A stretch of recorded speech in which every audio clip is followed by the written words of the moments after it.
بسم اللہ الرحمن الرحیم۔ السلام علیکم ورحمۃ اللہ وبرکاتہ۔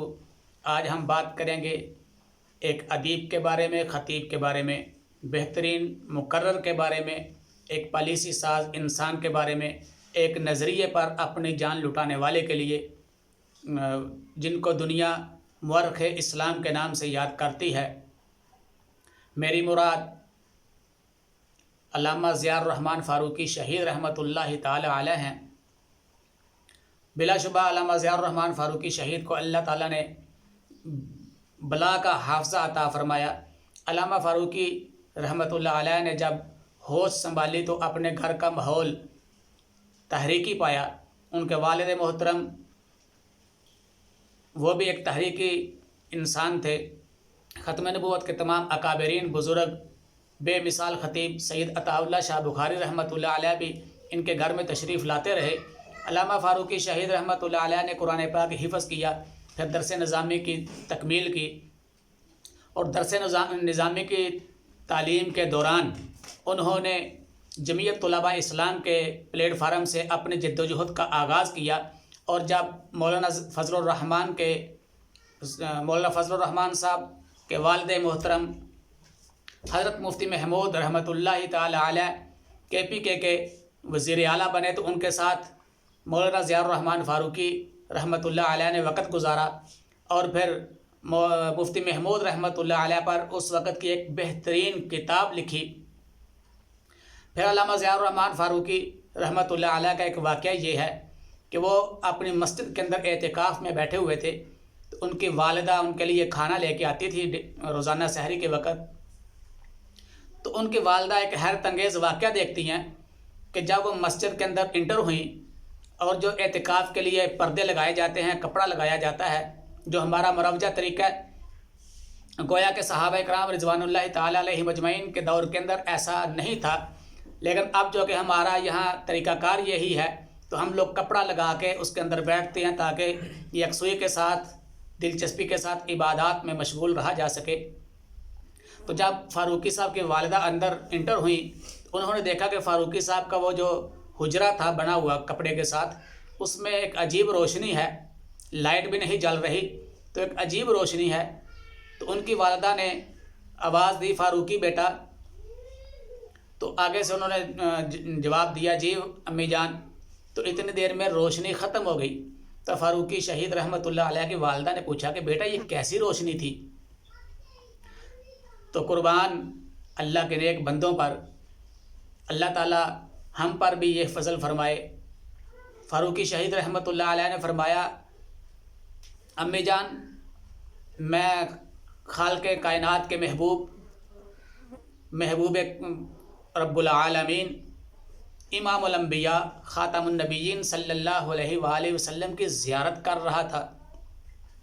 مجھے اللہ کے رسول علیہ الصلوۃ والسلام کی زیارت ہو رہی تھی، تو اس زیارت کا جو وقت تھا، اس وقت ان کا حجرہ روشن تھا۔ تو پھر فاروقی شہید رحمۃ اللہ علیہ نے بعد میں ایک کتاب، اسی خواب کی بنیاد پر انہوں نے کتاب لکھی، رہبر و رہنما، جو سیرت پر بہترین کتاب ہے، خطباء کے لیے، عوام الناس کے لیے ایک بہترین نالج والی کتاب ہے۔ فاروقی شہید رحمۃ اللہ علیہ جہاں انہوں نے تصنیف و تالیف کا کام کیا، وہاں وہ بہترین اور تاریخ سے بھرپور قرآن و سنت کی روشنی میں مدلل خطاب کیا کرتے تھے۔ آج کل کے دور کے اندر ہمارے جو خطیب ہیں، 1 گھنٹے کے اندر ان کا علم ختم ہو جاتا ہے، گھنٹے کے بعد تقریر ختم ہو جاتی ہے۔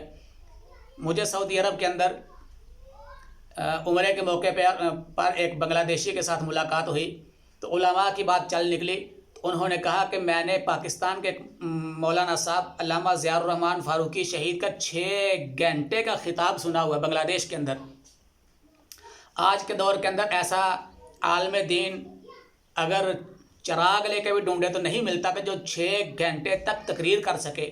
2-2 3-3 گھنٹے کی بنگلہ دیش کی ان کی تقریریں تو وہاں عام ملتی تھیں، اور سید عطا اللہ شاہ بخاری رحمۃ اللہ علیہ کا سنا کرتے تھے کہ عشاء کی نماز پڑھ کے اپنی تقریر شروع کرتے تو صبح کی اذانیں ہو جاتی تھیں، ان کے بعد اگر کسی کی اتنی لمبی تقریریں ہیں تو ان میں علامہ ضیاء الرحمن فاروقی شہید رحمۃ اللہ علیہ کا نام سر فہرست ہے۔ 6 گھنٹے تقریر کرنے ناظرین کوئی معمولی سا کام نہیں ہے۔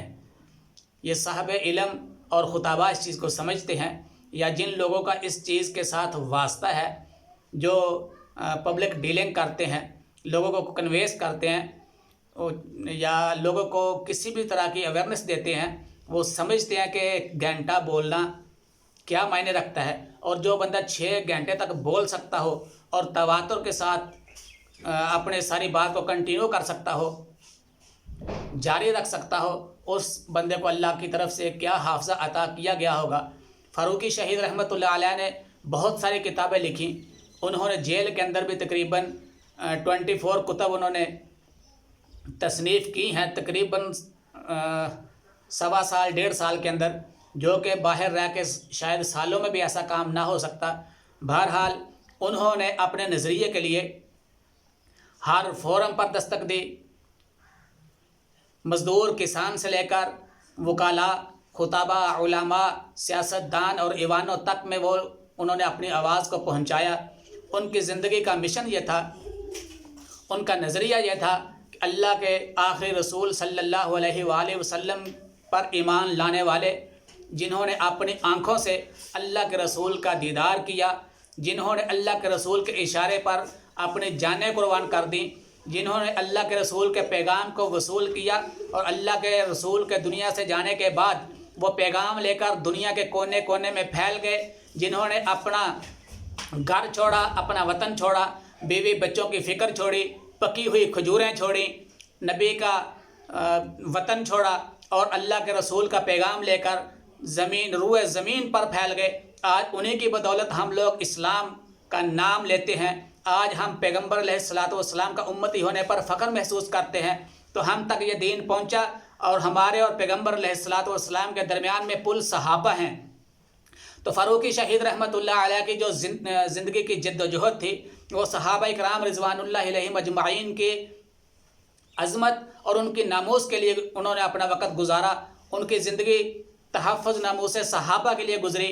انہوں نے اپنے پیشرو امیر عظیمت رحمۃ اللہ علیہ کے جان نشین ہونے کا حق ادا کیا، اور پاکستان سے لے کر دنیا کے 2 درجن سے زائد ممالک کے اندر انہوں نے لوگوں کے اندر صحابہ کرام رضوان اللہ تعالی علیہم اجمعین کی محبت کوٹ کوٹ کر بھر دی، اور صحابہ کی محبت بھرنے کے بعد لوگوں کے اندر یہ سوچ پیدا کی کہ یہ پیغمبر کا وہ باغ ہے جس کی حفاظت امت مسلمہ پر ضروری ہے۔ اگر کوئی باغ تک پہنچے گا تو اس کو وہاں پہنچنے سے پہلے اس کا روکنا ضروری ہے، ورنہ یہ بات بڑھتی جائے گی، اور لوگ صحابہ کرام رضوان اللہ علیہم اجمعین کو نعوذ باللہ برا بھلا کہنے کے بعد ڈائریکٹ پیغمبر علیہ الصلوۃ والسلام پر جائیں گے۔ آج کے دور کے اندر یہ بات بھی دیکھی جا سکتی ہے، اگر تحفظ ناموس صحابہ بل قومی اسمبلی میں پاس ہو جاتا اور صحابہ کرام رضوان اللہ علیہم اجمعین کی ناموس کا دفاع ہو جاتا، قانون بن جاتا، تو شاید بہت سارے ایسے واقعات جو توہین رسالت صلی اللہ علیہ وآلہ وسلم کے حوالے سے ہوتے ہیں، ان کی روک تھام ہو سکتی تھی۔ مولانا ضیاء الرحمن فاروقی رحمۃ اللہ علیہ نے سیاسی جد و جہد بھی کی، اور خود بھی آخری وقت کے اندر الیکشن کے اندر کھڑے تھے، تو ان کو وہ دنیا سے چلے گئے، ان کا وقت پورا ہو گیا، لیکن انہوں نے اپنے نائب مولانا اعظم صاحب کو اسمبلی کے اندر بھجوایا، اور وہاں اپنی بات پوری جرأت کے ساتھ انہوں نے وہاں پہنچائی اور کی۔ وہی فکر لے کر دنیا کے کونے کونے میں پھیلے گئے جو ان کے پیش رو مولانا امیر عظیمت رحمۃ اللہ علیہ نے فکر دی تھی۔ مولانا ضیاء الرحمن فاروقی شہید رحمۃ اللہ علیہ 1997 کے اندر ان کو کوٹ لکھپت جیل سے لایا گیا رمضان المبارک کے اندر 8 رمضان کو۔ تو وہ کتاب ایک لکھ رہے تھے، پھر وہی قید قفس، یعنی قید کی تنہائی، قید کی زندگی کے بارے میں لکھ رہے تھے، جو کہ اکابرین کا بھی طریقہ کار ہے، یا دنیا کے بڑے بڑے لیڈر جنہوں نے جیلیں کاٹی ہیں، قید و بند کی صحبتیں برداشت کی ہیں، وہ اپنی ہسٹری کو قلم کے سپرد کرتے ہیں۔ تو مولانا ضیاء الرحمن فاروقی رحمۃ اللہ علیہ نے اب ایک کتاب کا آغاز کیا جس کا نام تھا پھر وہی قید قفس۔ تو جب جیل سے آنے لگے تقریباً 10:15 بجے کے آس پاس وہ لوگ جیل سے نکلے تو انہوں نے اپنی کتاب کے آخر میں اپنے سائن کر دیے۔ تو مولانا مجیب الرحمان انقلابی ان کے ایک ساتھی تھے، ذمہ دار بھی تھے جماعت کے، انہوں نے پوچھا کہ حضرت کتاب کے اوپر آپ نے سائن کر دیے، کیا اس کا یہ کمپلیٹ ہو گئی؟ تو انہوں نے کہا کہ آج یہ کتاب مکمل ہو گئی ہے۔ کسی کو کیا پتہ تھا، کیا خبر تھی؟ یہ تو میرے پروردگار کے پاس سارے علم ہیں۔ 10:15 بجے کے قریب جیل سے نکلے اور لاہور سیشن کورٹ کے پاس آئے، سیشن کورٹ میں آئے تو وہاں ایک ایسا دھماکہ ہوا جس سے 40 کے لگ بھگ پولیس اہلکار بھی شہید ہوئے، اور مولانا ضیاء الرحمان فاروقی صاحب بھی رمضان کے اندر یعنی اس طرح کہہ سکتے ہیں کہ انہوں نے سحری تو دنیا کے اندر کی اور ان کی افطاری جنت کے اندر تھی۔ بڑے مشہور ایک شاعر انقلاب ملک شہادت علی نے کہا تھا کہ سحری تھی ان کی جنت میں، سحری تھی ان کی دنیا میں تو افطاری تھی جنت میں۔ مولانا ضیاء الرحمان فاروقی اپنی شاندار زندگی گزار کر اس دنیا سے شہادت کا جام نوش کر کے اللہ کے حضور چلے گئے۔ اللہ پاک ان کے درجات کو بلند فرمائے، اور ان کا ایک ادارہ عمر فاروق رضی اللہ تعالیٰ عنہ کے نام سے جو انہوں نے بنایا ہے، اللہ پاک ان کے گلشن کو تا قیامت آباد رکھے، اور ان کے درجات مولانا ضیاء الرحمان فاروقی رحمۃ اللہ علیہ کے اللہ پاک بلند فرمائے، اور اللہ پاک ان کی سوچ اور فکر اور ان کی جماعت کو منزل مقصود پر پہنچائے۔ ملتے ہیں انشاءاللہ نیکسٹ ویڈیو کے اندر، تب تک کے لیے اجازت دیجیے۔ السلام علیکم ورحمۃ اللہ وبرکاتہ۔